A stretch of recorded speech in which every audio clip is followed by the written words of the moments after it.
Qu'est-ce que j'aimerais, et là où je commencerai à croire vraiment à l'Europe, c'est par exemple quand on arrivera justement à casser, pour moi c'est un sujet très important, cette fameuse extraterritorialité du droit américain qui fait que par exemple quand les Américains décident qu'on doit appliquer des sanctions sur tel État, on se couche. Quand un bon exemple, tout à l'heure on parlait de l'Iran. Que Peugeot doit quitter l'Iran. Que l'Iran, voilà, c'est un très bon exemple. L'Iran, regardez, les déclarations d'abord de M. Le Maire, c'est on va rester, vous allez voir, on va trouver un système. Madame Mogherini, on va mettre un système en place de paiement, etc. Et après tout, on représente plus de 500 millions de personnes et on n'est pas obligé de systématiquement obéir.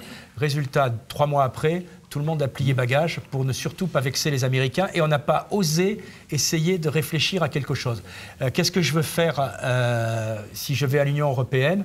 Eh bien, je veux faire en sorte que l'Union européenne, je rejoins un peu ce que je disais tout à l'heure, existe par elle-même et n'attende pas le feu vert de Pierre ou Paul, quel que soit du côté de l'Atlantique où il est, avant d'exister. Et là, je pense qu'on a, si jamais, vous voyez, je reprends cet exemple de l'Iran, qui est un bon exemple. Si on arrive dans 5 ans à venir à ce qu'on nous impose des sanctions et qu'on dise « merde, c'est pas notre politique, on défend nos intérêts », alors dans ce cas-là, je commencerai à croire vraiment que l'Europe existe.